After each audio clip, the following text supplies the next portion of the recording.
खुलुमबाय गोजोन फुंबिलिनि बयनिसिमबो गाहाम हामलायनाय जासिहरनाय जाबाय। आसा खालामो नोंथांमोनहा गासै मोजाङै दं। बे समाव आं नोंथांमोननि सिगाङाव फुंबिलिनि मोननैसो खौरां लाना फैलायबाय।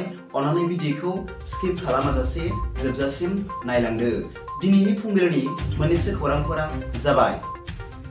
गिबि रादाबाव दं। मैया आगुनि BPFनि MLA मानाव गेदेर प्रमिला रानी ब्रह्म आरो बिटिआरनि गाहाय मावफुं सोद्रोमा मानाव गेदेर प्रमद बर' बिथांमोननि गेजेराव मोगा-मोगि दान्थे-बिदान्थे जालायदों होनना मिथिनो मोन्दों। मिथिनो मोननाय बादिब्ला जेब्ला मानाव गेदेर प्रमिला रानी ब्रह्मआ मोनसे हानजा दानानै क'क्राझार RNB हस्पिटालखौ रैखा खालामनो थाखाय सोमावसारदोंमोन, बे समाव मानाव गेदेर प्रमद बर' बिथाङाबो नुजाफैनानै सोमावसारग्राफोरखौ बुजायफैदोंमोन होनना मिथिनो मोन्दों। बे समाव मानाव गेदेर प्रमिला रानीआ बुंदों दि RNB हस्पिटाला सासे बर'नि मुंदांखा थुनलाइगिरि आरो राजखान्थिगिरि मानाव गेदेर रुपनाथ ब्रह्मनि मुङाव लुनाय गंसे हस्पिटालखौ बोखारनो मोना होनना बुंनायाव मानाव गेदेर प्रमद बर'आ फिननाय होनानै बुंफिनदोंमोन दि सासे सिनियर सुबुंनिफ्राय बेबादि रावा ओंखारनो नाङा होनना बुंदों।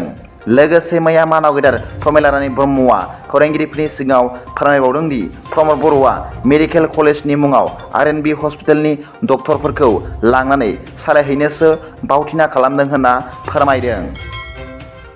नैथि रादाबाव दं। मासे सैमाखौ बासायनो नाजानानै जिउ गोमाजाबाय सासे बन्धन बेंकनि मेनेजारा। मिथिनो मोननाय बादिब्ला बे दुखुनांथाव जाथाया जादों बिहारनि पुर्निया जिल्लानि 57 माहारियारि राजा लामायाव। जाथायनि सोमोन्दै मिथिनो मोननाय बादिब्ला गंसे बन्धन बेंकनि मेनेजार गाखोनाय I-20 गारिया मासे सैमाखौ बासायनो नाजानायाव लामानि सेराव थानाय फांसे बिफाङाव गोगोमै सौदावनानै सासे बन्धन बेंकनि मेनेजारजों लोगोसे सानै सुबुंफ्राबो जिउ गारनांदों होनना मिथिनो मोननाय जादों।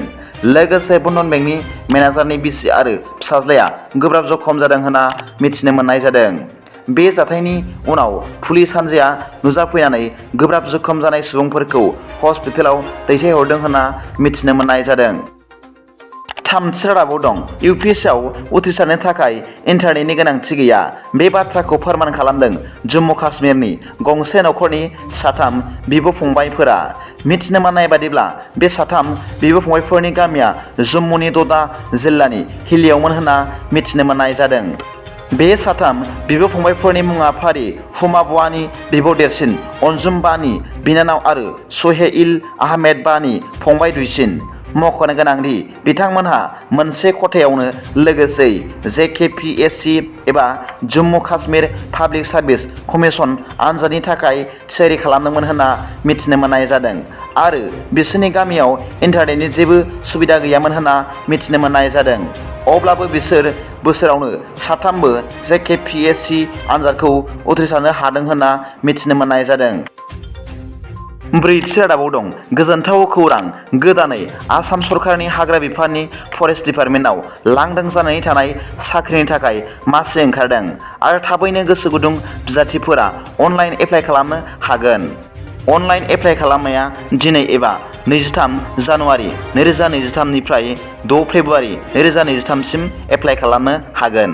मख'नो गोनांदि लांदां जानानै थानाय मासिफोरा जाबाय फारि फरेस्टार ग्रेड 1 आव 264 पस्ट, फरेस्ट गार्डआव 1264 पस्ट, AFPF कनस्टेबलआव 981 पस्ट, ड्राइभार कनस्टेबलआव 36 पस्ट, ड्राइभाराव 142 पस्ट लांदां जानानै दं। थाबैनो गोसो गुदुं बिजाथिफोरा दिनैनिफ्राय अनलाइन एप्लाइ खालामनो हासिगोन। बाथि रादाबाव दं। मैया डिलिमिटेसन कमिटिनि सायाव खुगा बेखेवबाय आसामनि मन्थ्रि उरखावगोरा ब्रह्मआ। मख'नो गोनांदि 2007 मायथाइनि ड्राफ्टखौ लानानैसो साननैसो सिगां गन्दगल जादों। बे समाव डिलिमिटेसन कमिटिआ ड्राफ्ट फोसावाखै होनना बिथाङा मैया खौरांगिरिफोरनि सिगाङाव फोरमायदों। दिनैनि फुंबिलिनि मोननैसो खौरांफोरा दा बेखिनिल'मोन।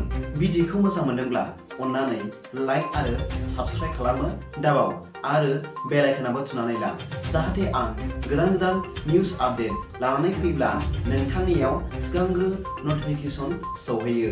दा बेलासिनि रादाबाव नोंथांमोनखौ आंनि चेनेलाव गोसो गोथारै बरायहरनाय जाबाय। गोजोन्थों। एसेनोसै। जय बर' हारिनि जै।